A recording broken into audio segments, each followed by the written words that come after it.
Josh, oh wait, hold on. Let me get everything straight before we start here. Oh no, wait a minute. I didn't get, shit, Josh. You know what? Let's just jump right into it. Why being a perfectionist makes you poor? How many of you have actually met someone who's a perfectionist, or maybe you are a perfectionist and you pride yourself on it? Well, we like to help you out here. If you want to be rich, you can either be right or you can be rich. Josh, why did you write this chapter? I'm really interested because it comes out of your book, you know, The 100 Myths of Entrepreneurship versus Chainsaw, written by Josh Spurrell here, you know, Canada's top CPA and also business consultant. Why did you write this chapter? Well, I mean, like a lot of things in business, our educational institutions confuse us into thinking that perfectionism is attainable in the business world. Right, okay. No one ever gets 100% in the business world. Right. Doesn't happen, right? Yeah. You can get 100% on a test, but you can't get 100% in the business world. There's always something that you can do better, right? And, you know, the example that I bring up is Amazon, right? I think it was $23 billion in 2017. Yep. Was it 2017, I believe? Yep, 2017. I'll quote it right here. Amazon spent $22.6 billion in research and development in 2018. 2018, right? You want to be perfectionist, so we got to get right. More than any other company on earth. And then on January 7th, 2019, they became the world's largest company. Yeah, and this was by Statistica.com. So therein lies the issue, the problem or the issue, right? Is companies don't spend on research and development if they think their product or service is perfect. By nature, you're only spending money on research and development if you think your product isn't perfect. It's not solving all the problems. We got to have different products, or we got to improve the existing products. That's the only reason why you spend on research and development, right? And so, they spent the most on not being pre-revenue. They didn't take 10 years before launching.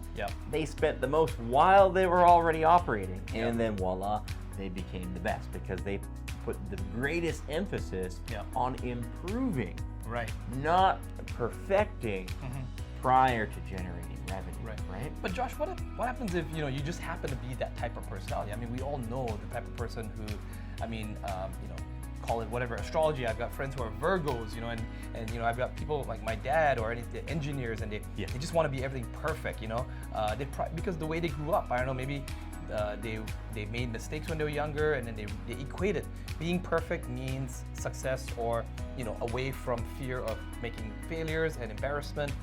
If I'm that sort of personality, if someone's watching this and don't be embarrassed about it, we want to help you. What can I do to then build a business that is successful, but also kind of push down some of this perfectionism that I can't help to? Well, you have to recognize it. Just think about it. Like you wrote tests as a kid, and the teacher put red ink whenever you made a mistake, right? Like this stuff was, it's rooted deep in our DNA to be scared of it, right? You're going to be imperfect at it, right? But we have to, pursue beyond that, right? And remember, businesses fail because of customers, cash flow, and team, right? And so businesses, if they're lucky enough to have a little bit of operating capital when they start, I see them all too often. They're going to burn through that operating capital month after month after month, trying to perfect something. Website. They're trying to get the perfect website. They're trying to perfect business card. They're trying to perfect something. Whatever it is, right? But we know there's only three problems that accounts for almost every business failure: customers, cash flow, and team. The longer it takes to get to revenue with your minimal viable product, the greater your chance that you're going to run out of cash, which is the number 2 chance of failure, right? And if you just want to figure it out an imperfect solution, because in business we're just trying to solve a common problem for money, right? It doesn't have to be we're solving the problem the best in the world to get money, right? Usually, if we can solve it the best in the world, we can get more money, right? But if we can just solve the problem, we can get some money, right? And if they can do that, they get money coming through the door, and that gives them the time that it's actually required to perfect something, right? Or get better at least, Get better, right? Because chances are what they have in mind probably is going to take way longer than what they thought, right?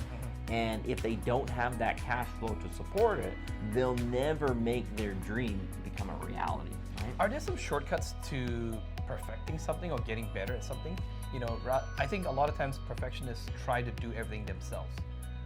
You know, they think it's all, the onus is on them. Yeah. What about finding a mentor or a business consultant, or, you know, perhaps paying someone, you know, like I was told recently, you know, I was on a call with another expert in the field that I'm in, and what he said to me was like, Desmond, don't worry about the fulfillment side of things. He goes, just go out there, you know, close the clients, and then ask your network, you know, of the people who are stronger and better at the fulfillment, and just, you know, outsource it to them. Like, you know, hand it to them, give them, pay them to do the fulfillment, and then learn from them. I was trying to overcome some of my own perfectionism of wanting to figure everything out before actually, you know, closing the client. What are your thoughts on that? What are your thoughts in how to speed up the process? I mean, product improvement is a part of it, right? Yeah. But nothing happens until somebody, you know, buys something. Yeah. Nothing is happening in a business, right? And we have to not overestimate our own feelings of perfection, because ultimately, we're not even the customer.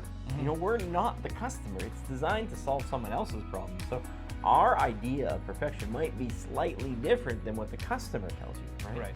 And the best market research you can do, it's not with a fancy market research company. It's selling real products and services to real paying customers. They will tell you what they think, right? You know, any feedback that you get prior to that should come with an asterisk, right? Yeah. You know, may not be appropriate for your purposes, right? Because as soon as you start delivering it to paying customers, they might have a bigger expectation, right? Maybe they have a smaller expectation. Maybe they want something slightly different, right? Yeah. You have 7 things, and the things that you think are important to that customer, and you find out that there's an 8th thing that was, you know, way more important, right? Yeah. Maybe they wanted it quicker, right? They actually didn't care if it was perfect. They actually just wanted it to arrive in 5 days instead of 7 days, right? And that was far more important to them. So, you know, we do have to understand that it is our job to get better. We look back at Amazon. Amazon got better because they recognized they weren't perfect, and they invested more than any other company in history to get better, right? So we can't ignore the problem, but we have to understand the order of that, right? If we're not selling things to real customers, you know, chances are we're going to run out of cash.